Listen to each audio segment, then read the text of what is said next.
지금 전 세계가 발칵 뒤집혔습니다. 세계적으로 유명한 영국 다큐멘터리 감독이 인천공항에서 런던행 티켓을 찢어버리는 사건이 벌어졌습니다. 그 이유는 바로 에이펙 회담이 끝난 직후 드러난 충격적인 비밀 때문이었다고 하는데요. 행사는 끝났지만 오히려 사람들은 경주로 더 몰려들고 있습니다. 각종 언론과 SNS에서는 인천공항이 인파로 마비되는 현장이 연일 보도되고 있고, 심지어 하루 입국자 수가 무려 21만 명까지 치솟았다고 합니다.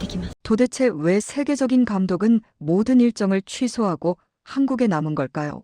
그리고 그 수많은 사람들은 대체 에이펙이 끝나버린 한국에서 무엇을 보러 온 걸까요?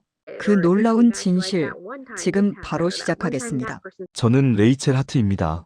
영국에서 온 다큐멘터리 감독이죠. 42살이에요. 지난 17년간 BBC와 내셔널 지오그래픽에서 카메라를 들고 세계를 누볐습니다. 분쟁 지역도 가봤고 오지도 다녀봤죠. 사람들은 저를 냉철하다고 말해요. 감정보다는 사실을 중시하는 스타일이거든요. 완벽주의자라는 소리도 자주 듣습니다. 그런 제가 그날 인천공항 출국장에서 모든 계획을 바꿨어요. 2025년 10월 말이었습니다.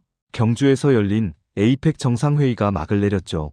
저는 아시아의 미래도시라는 테마로 일주일간 한국을 취재했어요. 화려한 행사장, 최첨단 기술, 정상들의 악수 장면.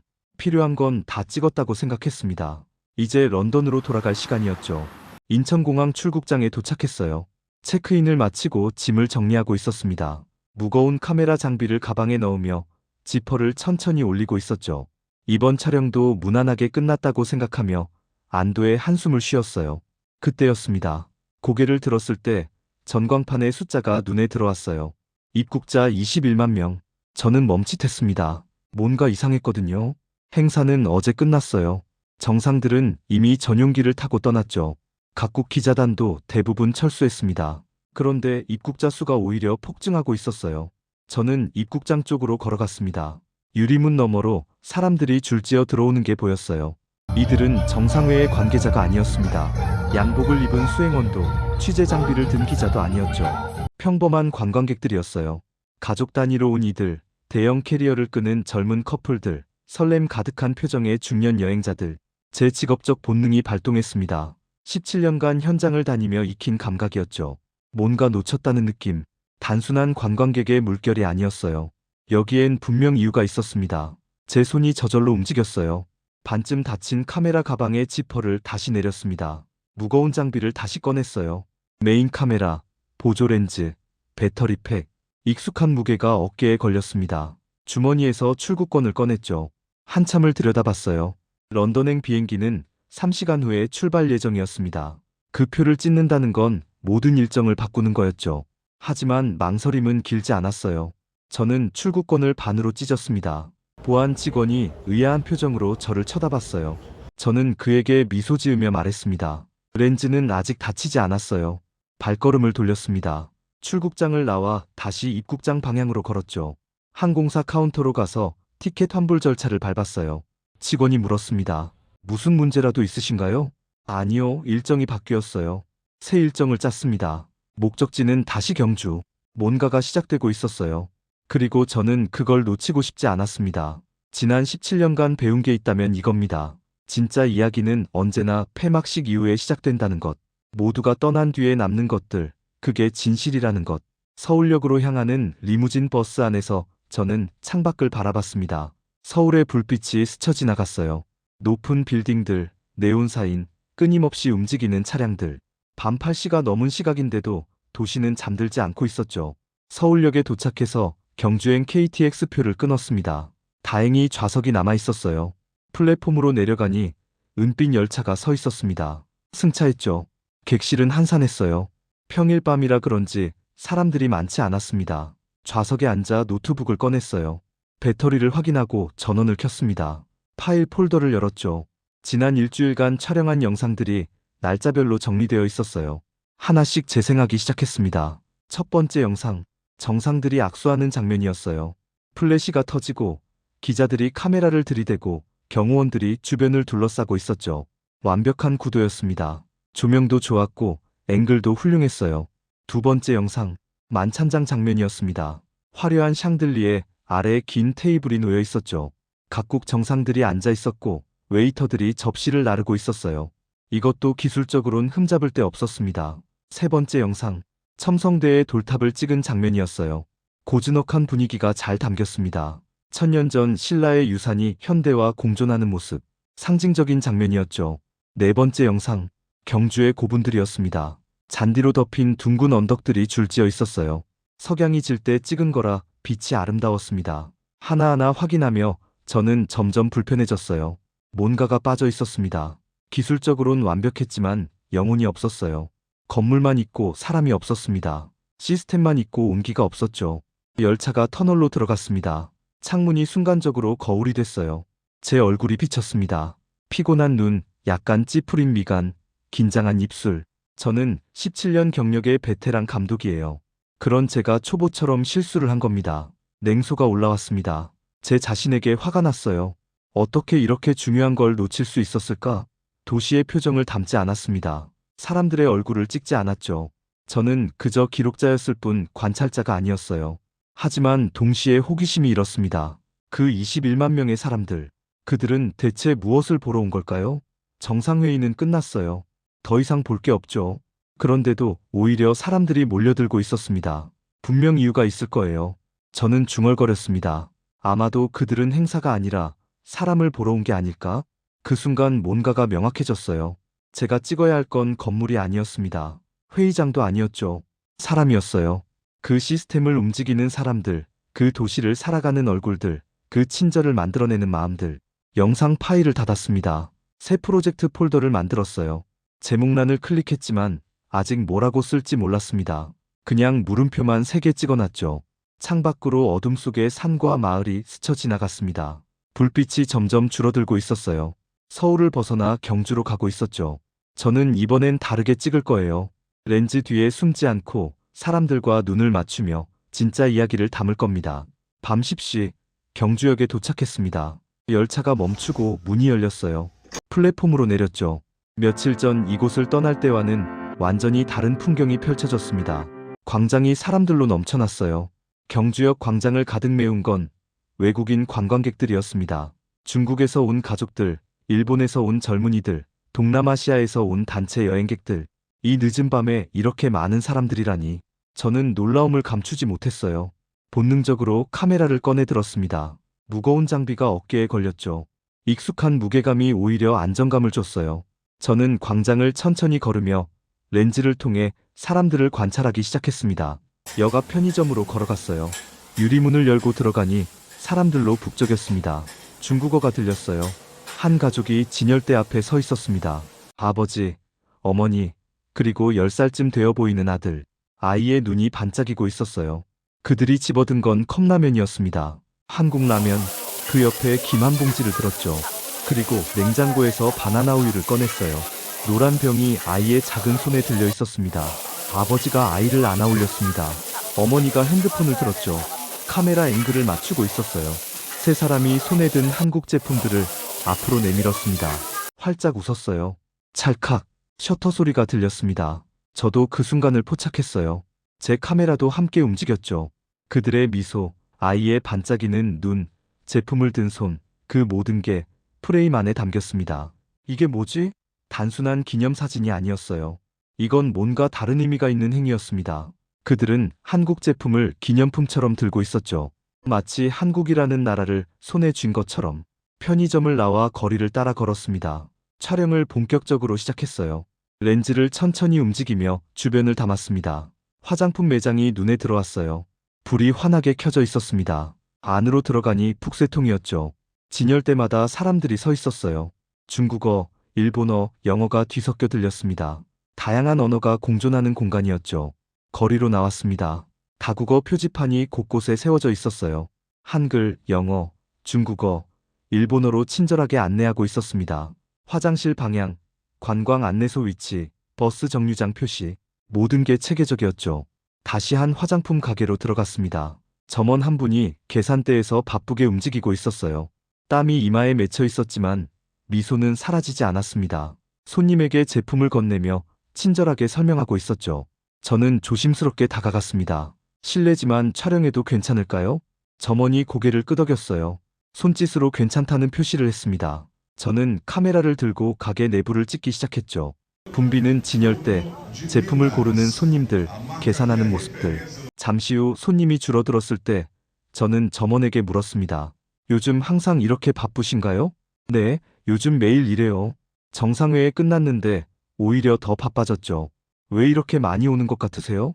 점원이 잠시 생각하는 표정을 지었습니다. 그리고 미소 지으며 대답했어요.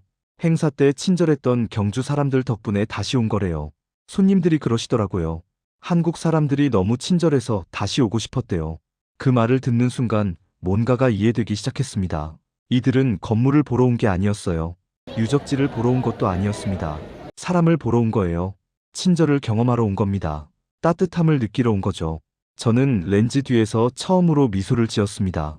지난 일주일간 제가 찍은 건 껍데기였어요. 화려한 겉모습이었죠. 하지만 진짜 이야기는 여기 있었습니다. 뉴스에 나오지 않았던 장면들, 통계에 잡히지 않았던 순간들, 카메라가 포착하지 못했던 마음들. 바로 이것이었어요. 밤이 깊어갔지만 거리는 여전히 밝았습니다.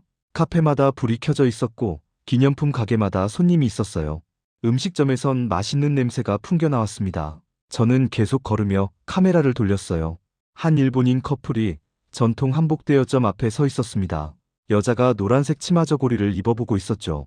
남자가 사진을 찍어주고 있었어요. 둘 다 행복한 표정이었습니다. 조금 더 걸어가니 떡볶이 포장마차가 있었어요. 태국에서 온 듯한 젊은 여행자들이 앉아 있었습니다. 빨간 떡볶이를 먹으며 땀을 닦고 있었죠. 하지만 엄지손가락을 치켜 세우며 웃고 있었어요. 이 모든 게 자연스러웠습니다. 강요된 것도 없었고 연출된 것도 없었어요. 그저 사람들이 좋아서 온 거였습니다. 편안해서 온 거였죠. 환영받는다고 느꼈기 때문에 온 겁니다. 다음 날 아침 일찍 보문단지로 향했습니다. 정상회의 때 주요 행사가 열렸던 곳이죠. 호텔들이 즐비한 관광단지였어요. 며칠 전엔 정상들의 차량 행렬이 이 도로를 지나갔습니다. 경호원들이 도로를 통제했었죠. 하지만 지금은 달랐어요. 평화로운 아침이었습니다. 관광객들이 산책하고 있었고 조깅하는 사람들도 보였어요. 일상으로 돌아온 듯 했습니다. 그런데 이상한 걸 발견했어요. 자율주행 셔틀이 도로를 달리고 있었습니다. 며칠 전 정상들을 태웠던 바로 그 차량들이었죠. 하얀색 차체에 파란 글씨로 표시가 되어 있었어요. 저는 차량을 쫓아 걸었습니다. 셔틀은 천천히 움직이고 있었어요. 정류장에 멈춰 섰습니다. 문이 열리고 사람들이 내렸죠. 그리고 새로운 승객들이 탑승했어요. 정류장으로 다가갔습니다. 전광판이 눈에 들어왔어요. 거기엔 이렇게 쓰여 있었습니다. 정상회의 레거시 투어, 운행시간, 노선, 요금 안내가 한국어와 영어로 적혀 있었죠. 운영 요원이 서 있었습니다. 노란 조끼를 입고 안내 책자를 들고 있었어요. 저는 그에게 다가가 물었습니다. 실례지만 이거 아직도 운영하는 건가요? 네, 당분간 계속 운영합니다. 외국분들이 너무 좋아하셔서요. 원래 계획에 있었나요? 정상회의 때만 운영하려고 했는데요. 반응이 좋아서 연장했습니다. 관광객들이 차례로 탑승하고 있었어요. 중국에서 온 중년 부부, 일본에서 온 가족, 싱가포르에서 온 젊은 커플. 그들의 표정엔 신기함이 가득했습니다. 자율주행차를 처음 타보는 이들이 많았죠. 저도 카메라를 들고 탑승했습니다. 빈자리에 앉았어요. 차량이 부드럽게 출발했습니다. 핸들이 저절로 움직였어요. 운전석엔 안전요원이 앉아 있었지만 손을 대지 않았죠. 창밖으로 경주의 풍경이 펼쳐졌습니다. 호텔들, 공원, 호수가 지나갔어요.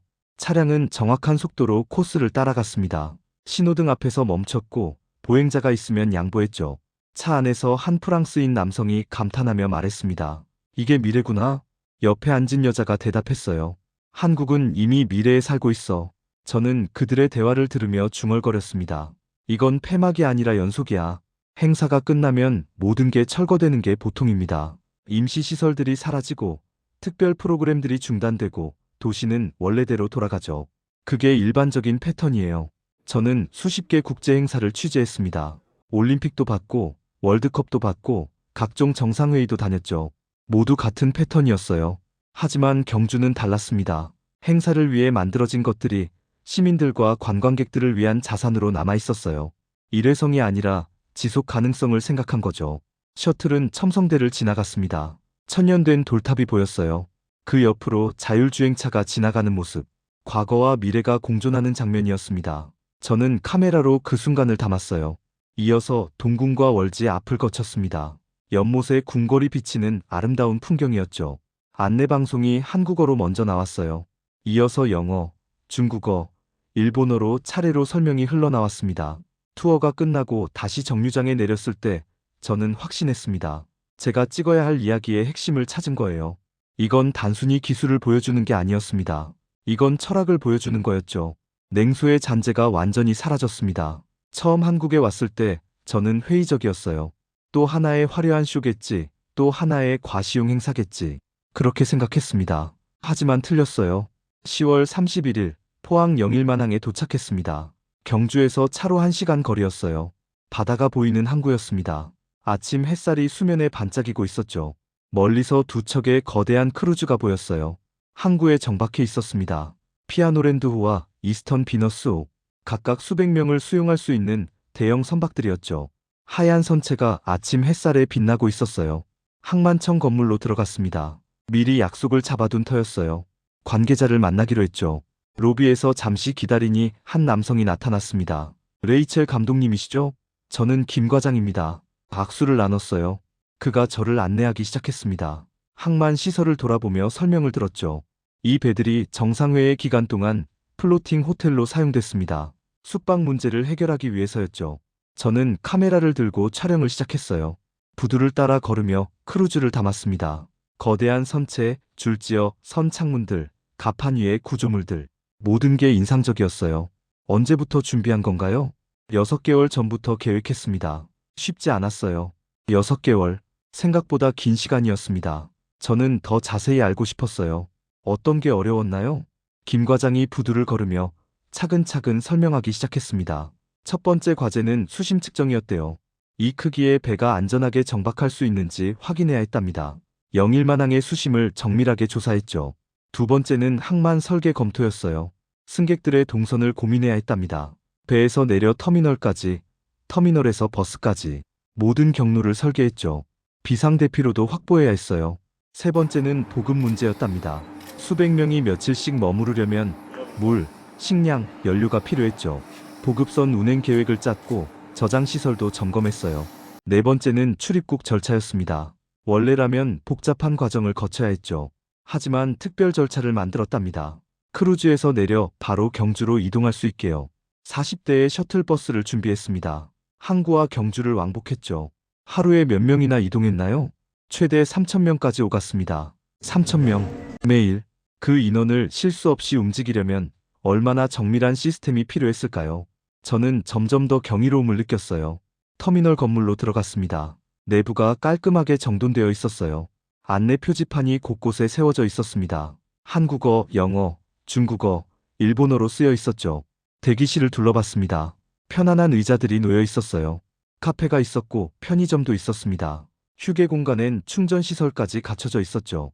승객들이 편하게 대기할 수 있도록 신경 썼습니다. 김 과장이 계속 설명했어요.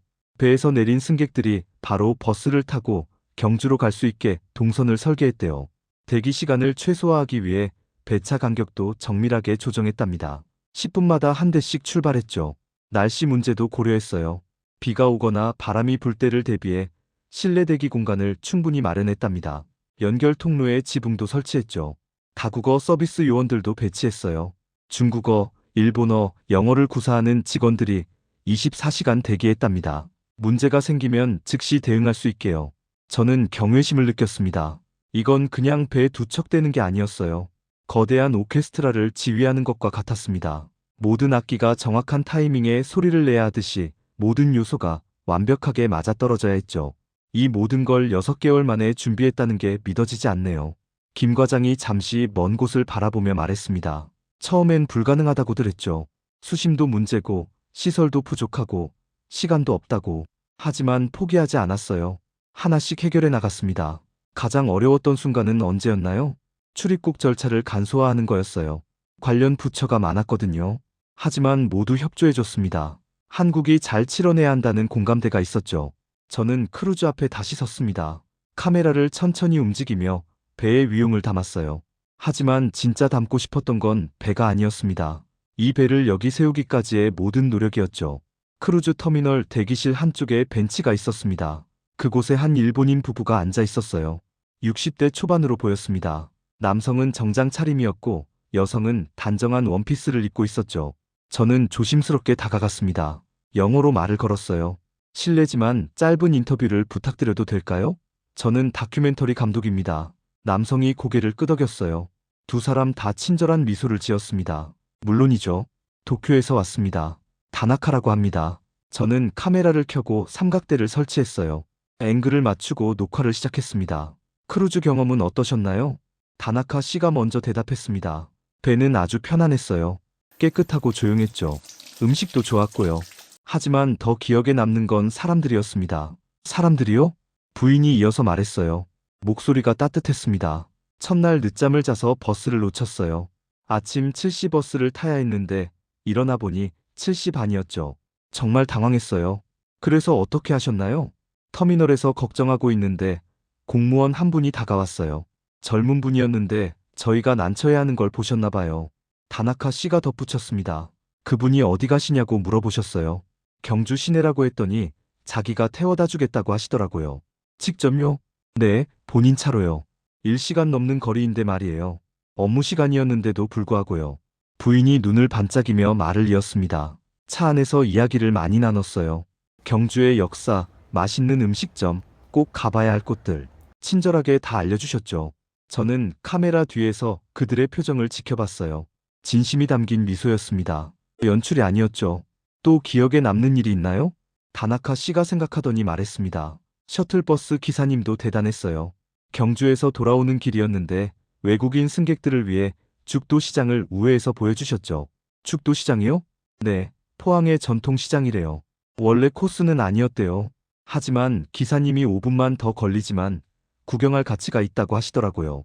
부인이 흥분한 목소리로 말했어요. 정말 멋진 곳이었어요. 신선한 해산물, 과일, 채소들, 사람들의 활기찬 모습. 진짜 한국을 본 것 같았죠. 시장에서 내리셨나요? 아니요, 버스가 천천히 지나가면서 보여주셨어요. 그것만으로도 충분했어요. 기사님의 마음이 느껴졌거든요. 부인이 가방에서 뭔가를 꺼냈습니다. 김한 봉지였어요. 비닐 포장이 되어 있었죠. 이건 경주 시내 가게에서 받은 거예요. 화장품을 샀는데 가게 주인분이 덤으로 주셨어요. 왜 주셨대요? 그냥 한국에 와줘서 고맙다고요. 멀리서 왔으니 선물이라고. 영어가 서툰 분이셨는데 손짓 발짓으로 설명하시더라고요. 그들의 이야기를 들으며 제 눈가가 붉어지는 걸 느꼈습니다. 저는 카메라를 잠시 내려놓았어요. 렌즈 뒤에 숨을 수 없었습니다. 이 순간만큼은 그냥 한 사람으로서 들어야 했죠. 두 분은 왜 그렇게 친절했다고 생각하세요? 다나카 씨가 잠시 생각하더니 천천히 말했습니다. 그냥 그런 사람들인 것 같아요. 매뉴얼에 있어서 하는 친절이 아니었어요. 진심에서 우러나온 거였죠. 부인이 고개를 끄덕이며 덧붙였습니다. 일본도 친절한 나라라고 하잖아요. 하지만 한국의 친절은 달라요. 더 따뜻해요. 마치 가족처럼 대해주는 느낌이랄까요. 다시 오고 싶으세요? 두 사람이 동시에 대답했습니다. 물론이죠. 인터뷰를 마치고 밖으로 나왔어요. 바다가 보였습니다. 파도가 잔잔하게 일렁이고 있었죠. 크루즈가 물에 비친 그림자가 흔들리고 있었어요. 저는 혼자 중얼거렸습니다. 선진국은 건물이 아니라 마음이었어. 17년간 수십 개국을 다니며 배웠습니다. 선진국을 판단하는 기준은 건물의 높이가 아니에요. 도로의 넓이도 아니고 경제 규모도 아니죠. 사람들의 마음입니다. 서로를 얼마나 존중하는지, 낯선 일을 얼마나 환대하는지, 그게 진짜 기준이에요. 11월 1일 오전이었습니다. 크루즈 출항식 날이었죠. 이른 아침부터 부두엔 사람들이 모여들기 시작했어요. 저도 새벽부터 준비했습니다. 카메라 여러 대를 챙겼고 드론도 준비했죠. 오전 8시 부두에 도착했을 때 이미 많은 사람들이 와 있었어요. 시민들이 나와 있었습니다. 항만 직원들도 보였죠.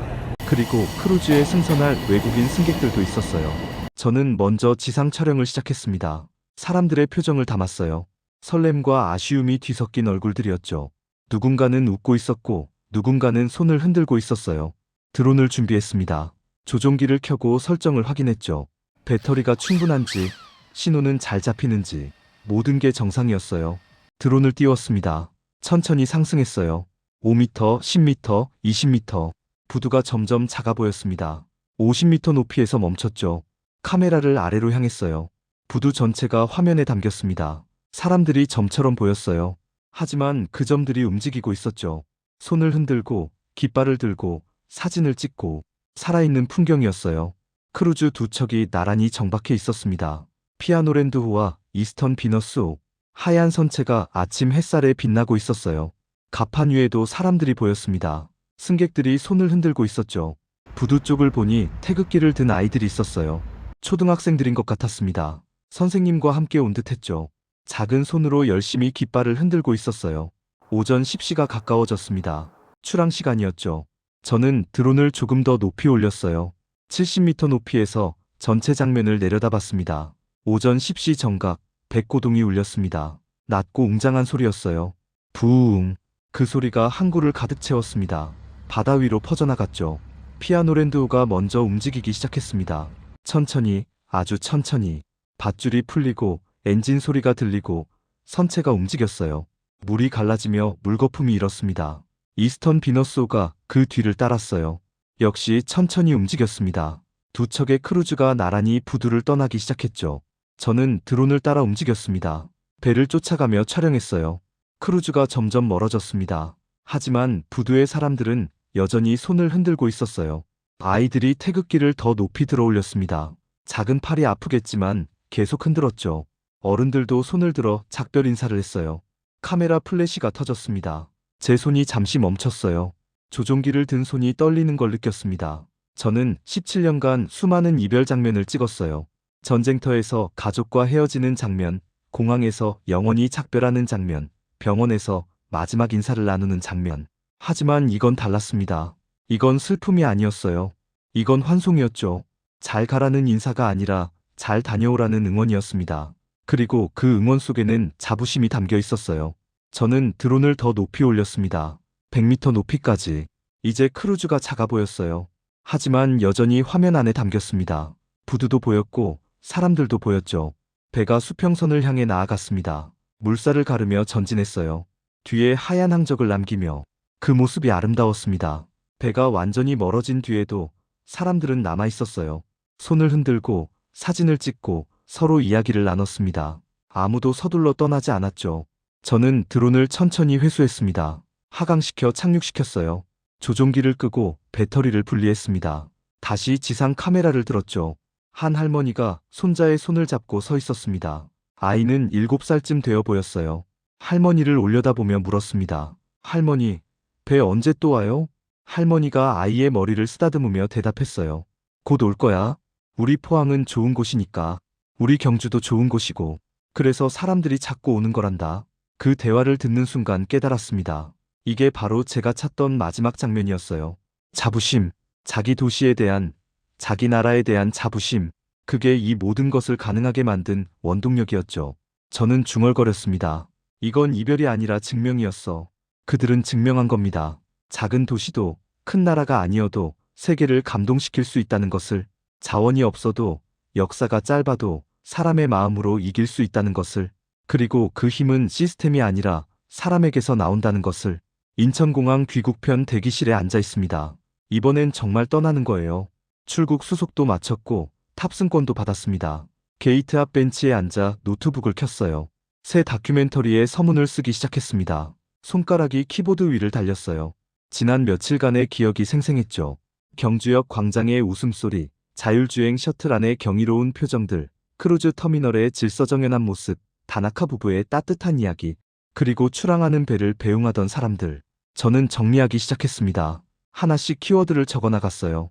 경주, 천년의 지혜와 현대의 기술이 공존하는 도시, 고분과 자율주행차가 같은 거리에 있는 곳, 첨성대 옆으로 최첨단 셔틀이 달리는 곳, 과거를 잊지 않으면서도 미래를 향해 나아가는 곳, 역사와 혁신이 충돌하지 않고 조화를 이루는 곳, 포항, 불가능을 6개월 만에 가능으로 만든 도시, 바다 위에 호텔을 세우고 3,000명을 매일 움직이게 한 곳, 수심을 재고 동선을 설계하고 절차를 간소화하고 모든 걸 완벽하게 맞춘 곳, 계획과 실행이 완벽하게 맞아떨어진 곳, 그리고 사람들, 늦잠 잔 여행자를 1시간 넘게 직접 태워다 준 공무원, 외국인 승객을 위해 원래 코스를 벗어나 시장을 보여준 버스기사, 덤으로 김을 챙겨준 가게 주인, 매뉴얼에 없는 친절을 베푼 모든 이들, 이들이 진짜 주인공이었습니다. 제목을 정해야 했어요. 한참을 고민했습니다. 수십 개의 제목을 써보고 지우기를 반복했죠. 렌즈 너머의 한국, 조용한 강대국, 보이지 않는 힘, 사람이 만든 기적, 따뜻한 혁신, 그리고 마침내 정했습니다. 렌즈 너머의 한국, 조용히 완벽한 나라. 완벽하다는 말이 과장일까요? 아니에요. 저는 17년간 완벽을 추구하며 살았습니다. 전 세계를 다니며 최고를 찾아다녔죠. 그리고 알아요. 진짜 완벽은 흠없는 게 아니라 흠을 극복하는 거라는 걸.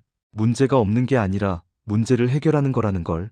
한국은 작은 나라입니다. 면적도 작고 인구도 많지 않죠. 자원도 부족해요. 석유도 없고 광물도 없고 넓은 땅도 없습니다. 하지만 그들은 창의성으로 극복했어요. 위기를 기회로 바꿨습니다. 숙박시설이 부족하면 바다 위에 호텔을 세웠습니다. 교통이 문제면 자율주행 셔틀을 운영했죠.